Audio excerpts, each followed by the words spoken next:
হাইয়া আলাস সালাহ, ঘাড় ফিরিয়ে চলে যাচ্ছ, এই গর্বের দিন টিকে থাকবে তো?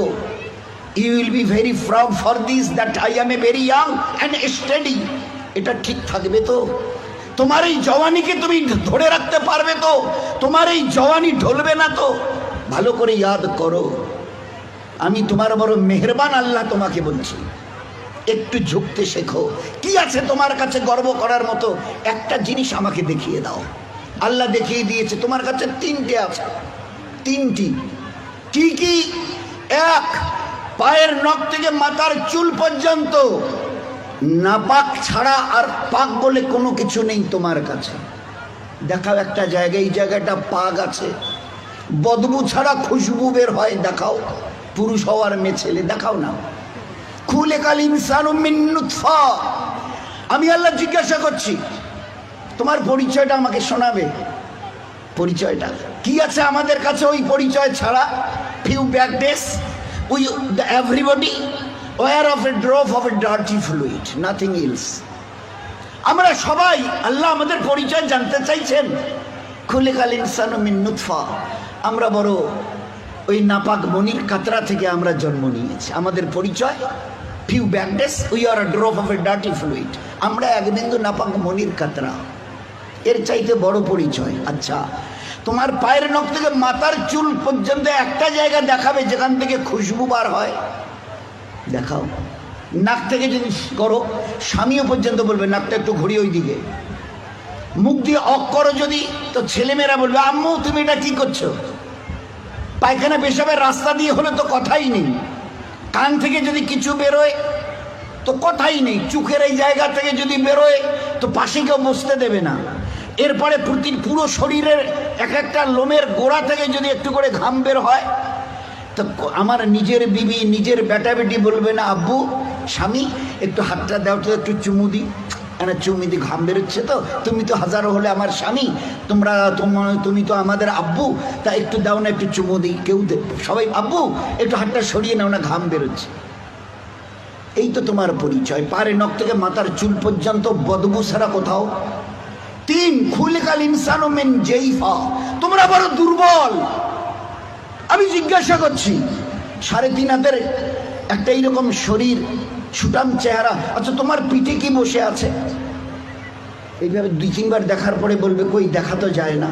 আচ্ছা, তা তুমি না খুব বুদ্ধির বড়াই করো, মডার্ন টেকনোলজি আর সায়েন্সের খুব গালগপ্প করো, তোমার নিজের পিঠে কি বসে আছে তুমি বলতে পারো না? বলে না, তা জানি না। আচ্ছা 10 মিনিট পরে তোমার পজিশন, অবস্থা কি থাকবে জানো তুমি? বলে আমরা কিচ্ছু জানি না। বাজারে যাবে বলে ব্যাগ নিয়ে মোটর সাইকেলের হুকে আটকে দিয়ে স্টার্ট করে, খালি বাজারে গিয়ে স্ট্যান্ড করে খালি পা দিয়ে স্ট্যান্ডটাকে খালি ঠিক করে দিয়েছে, পিছন থেকে একটা গাড়ি এসে ধাক্কা দিল আর সঙ্গে সঙ্গে ডেথ। লাশ নিয়ে বাড়ি চলে গেল। এসছিল বাজার করতে, বড় ঝোলা নিয়ে এসছিল, বড় আশা করে মেহমান অপেক্ষা করছে বাড়িতে। বাজার থেকে ব্যাগে বাজার যায়নি, তার লাশ চলে গেছে বাড়িতে। খুলিকাল ইনসানু মিন জাইফা। 4, আল্লাহ জিজ্ঞাসা করছে আব্দুর রহমান বয়স কত? হ্যাঁ আল্লাহ 42 চলছে। বাকি কত? I know nothing about my age. Nurjahan তোমার বয়স কত চলছে? আল্লাহ 45 চলছে। আচ্ছা এরপরে আর বাকি কত? তা আল্লাহ আমি কেমন করে বলবো? বলেন না তোমার নিজের বয়স, তাহলে তা তো জানি না।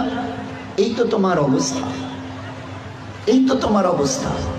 তুমি এক বিন্দু নাপাক, তুমি বড় দুর্বল, তুমি বড় বদবুদার, আর তুমি তোমার নিজের 10 মিনিট পরের অবস্থা তাও তোমার জানা নেই।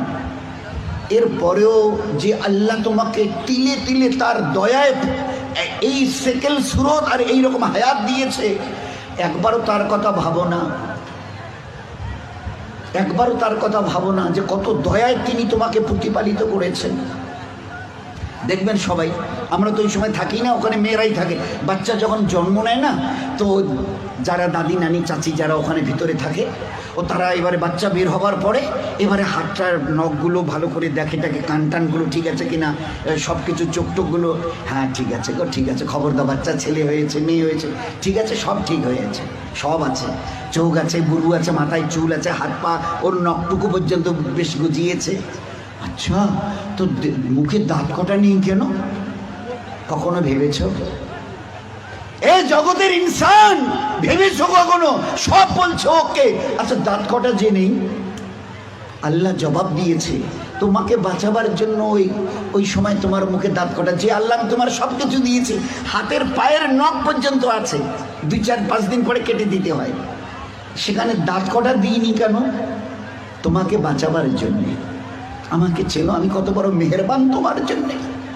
শুধু তোমাকে বাঁচানোর জন্যে তোমার মায়ের পেট থেকে বেরিয়ে আসার সময় তোমার মুখে দাঁত কটা দেয়নি। যদি দাঁত কটা পেতে না, তো মায়ের সিনার ওই নরম গোশে স্তনে কামড় দিয়ে দিয়ে ক্ষতবিক্ষত ঘা করতে, 3-4 দিন ওইভাবে ঘা তাজা হওয়ার পরে মায়ের চোখের সামনে তুমি তরপাতে, জবাই করা মুরগিকে যেভাবে তরপাতে দেখো, ওইভাবে মায়ের সামনে তরপাতে, আর তরপাতে তরপাতে মরে যেতে তুমি। তোমার মা একটাবার বুকে তুলে তার নিজের সিনা তোমার মুখে লাগাতো না, এই জন্য তুমি কামড় দিয়ে ঘা করে দিয়েছো। আমি বাঁচাবার জন্যে সব কিছু তোমার মায়ের পেটে বানিয়েছি, পুরো ফিগারের যা কিছু প্রয়োজন, each and everything has been given from myself, শুধুমাত্র except your teeth, তোমার দাঁত বাদ দিয়ে, যেখানে আমি তোমাকে আমার দয়ায় বাঁচাতে চাইছিলাম। ওই জন্য দাঁত কটা দিনই, নয়তো মায়ের স্তনকে কেটে ছিন্ন বিচ্ছিন্ন করতে, মায়ের চোখের সামনে তরপাতে তরপাতে তুমি মরে যেতে। একটাবার চিন্তা করেছো আমার কথা? তোমার প্রতি কত দয়া করেছে। ফের এই বাচ্চাটা হাদিসে পাকের মধ্যে এসে আস্তে আস্তে যখন বড় হয়, তার বুবুকে, ভাইকে, আব্বাকে কিছু খেতে দেখে, শব্দ এর কানে আসে, আমারও ওই রকম দাঁত থাকলে আমিও খেতাম। আল্লাহ বলে, হাদিসে পাকের কথা বলছে, আল্লাহ বলে তুই একটু সবর কর, সবর কর, কারণ এখন তোর অতটা হুশ আওয়াজ হয়নি, এখনই যদি দাঁত দি মায়ের স্থানে কাপড় দিবি, একটু সবর কর, এই 7-8 মাস 9 মাস 10 মাস হোক না, একটু যখন, তারপরে আমি দাঁত দেবো।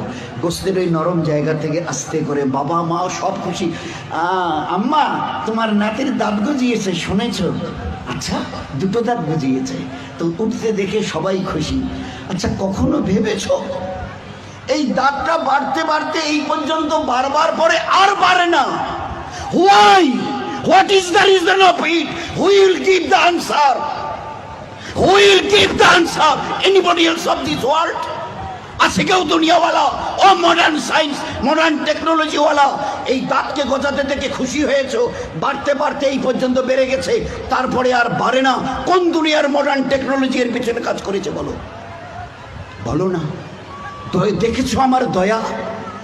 তারপরেও যদি যেভাবে বাড়ছিল, যদি আর 6টা মাস বাড়তো না, তোমার নিজের চেহারা আয়নায় দেখলে তুমি একবার দেখে আটকে উঠে বেহুশ হয়ে মরে যেতে, অজ্ঞান হয়ে মরে যেতে। কি বিকট চেহারা! নিচের দাঁতগুলো বেড়ে গিয়ে এইরকম, উপরের দাঁতগুলো বেড়ে গিয়ে এইরকম হতো তোমার চেহারাটা, বিকট একটা চেহারা হতো। আমি ওটাকে কন্ট্রোল করেছি।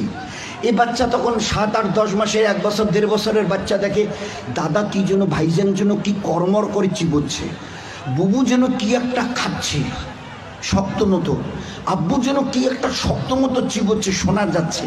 আসমান থেকে আওয়াজ আসে, তুই একটু সবর কর না, তোকে হালকা জিনিস খাওয়াবার জন্য যে দাঁতটা এখন দিয়েছে ওটার নাম হচ্ছে দুধ দাঁত, এর ক্যাপাসিটি কম, হালকা জিনিস চিবোতে পারবি, শক্ত জিনিস চিবোলে না ও দাঁত ভেঙে যাবে, তো তুই একটু সবর কর।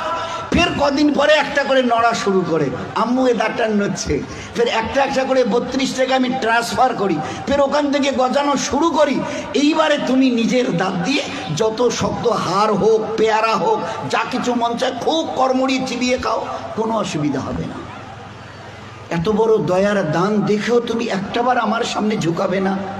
আচ্ছা, আমার কাছে তোমাকে ফিরে আসতে হবে না? বলো বলো যে ফিরবে না, ফিরবে না। আজ তুমি আস্তিন গোটাও, লাল চোখ দেখাও, আমার জমিনে দর্প ভরে পা রেখে চলো। আচ্ছা, তোমার কি মনে হয় তুমি আমার সঙ্গে মোকাবেলায় আসবে? আসবে? তোমাকে সেজদা করতে না, না, ওসব আমাদের দ্বারা হবে না। হয় হয় হয় কি আছে তোমার কাছে গর্ব করার মতো? আর আমার সঙ্গে তুমি পাল্লা দেবে, মোকাবেলায় আসবে, কি আছে তোমার কাছে বলো না? এর মাস আজকের যেটা ফুলছে মাসল, এটাকে না আর এই দিকে ঝোলা মানে ফুলাতে পারবে না। শত চেষ্টা যদি করো তো উপরের দিকে নয়, নিচের দিকে ঝুলে থাকবে। যে দাঁত আজকে কর্মড়িয়ে অন্যের দিকে লাল চোখ করে তাকাও, এই চোখ আজ বাদে কাল ঝাপসা হবে। এ দাঁত তোমার কাছ থেকে তোমাকে জিজ্ঞাসা না করে বিদায় নেবে। এ কালো চুল তোমাকে না বলে সাদা হবে। এ শক্ত বডির মাসেল এ তোমাকে না জিজ্ঞাসা করে গোশত আস্তে আস্তে চামড়া ঝুলে থাকা শুরু হবে। আমার কাছে কি তোমার কাছে আছে মোকাবেলা করার মতো? কিছুই আমি করব না, শুধু তোমার বয়সটুকুকে একটু যদি বাড়িয়ে দিই। ও আম্মেরহু নুনাক্কিসহু ফিল খালক, মায়ের পেট থেকে বের হয়ে যেভাবে মুখ থুবড়ে পড়েছিলে, নিজের পায়খানা নিজের হাতে ওইভাবে ছেনিয়ে নিজের মুখে দিয়েছিলে না, আমাকে তুমি কি দেখতে চাও? একটু যদি হায়াতটুকু বাড়িয়ে দিই, মুখ থুবড়ে পড়ে থাকতে হবে। পাশ দিয়ে কেউ হেঁটে যেতে রাজি হবে না, কারণ দেখলেই বলবে কেউ আমি একটু বাথরুম যাবো, আমার একটু হাতটা ধরে তুলে দাও তো। কেন কি তোমার ওই পিছনের দিন কটা মাসেল ফুলানো, লাল চোখ করা, জমিনে দর্প ভরে চলার ওই দিনগুলো কোথায় গেল আমি জানতে চাইছি। বলো না, আমি কিচ্ছু করবো না। একটা হাতি যদি এসে মশাকে বলে আরে তুই নাকি আমার সঙ্গে নাকি পাল্লা দিবি, তা আমি তো চিন্তা করে কুল পাচ্ছি না, তোকে যে মারবো কোথায় মারবো। আচ্ছা, একটা হাতি যদি মশাকে মারতে চায় কোথায় লাদ মারবে বলেন তো? তো আল্লাহ যদি আমাদের মতো 3 হাতের একটা কমজোর নাপাক ইনসানকে আল্লাহ যদি টোকা দিতে চায়, তো আল্লাহ কি তোর কোথায় টোকা দেবো বলতো? আমি আল্লাহ শত আসমান জমিনকে একদিন আমি আমার হাতের তালুতে নেব। লিল্লাহিল ওয়াহিদিল কাহার, শত আসমান ও জমিনকে আমি একদিন আমার হাতের তালু। তো আল্লাহ কত বড়! আর ওই আল্লাহর মোকাবেলায় যদি আমি আসি, তো আল্লাহ কি বলবে? ওই হাতির মতো মশাটাকে যদি বলে আরে তোরে আমি কোথায় ধরি আর কোথায় মারি বলতো? আর এই মশা যদি দ্বন্দ্বনায় হ্যাঁ হ্যাঁ আসেন না হোক, মোকাবেলা হয়ে যাবে। তো বলেন, আজকের খুব চিন্তা করি, আমি যদি হায়াতটুকু বাড়িয়ে দিই, মুখ থুবড়ে পড়ে থাকবে আর নিজের হাতে পায়খানা ছানবে, পাশ দিয়ে কেউ যেতে রাজি হবে না। ওই দেখলেই ডাকবে আসুতে মুখানা ধরো তো না, বাথরুম যেন বসি তোলো তো। কেন তোমার ওই দিনগুলো কোথায় গেল? এইরকম বুক ঠুকা দিনগুলো তোমার কোথায় গেল?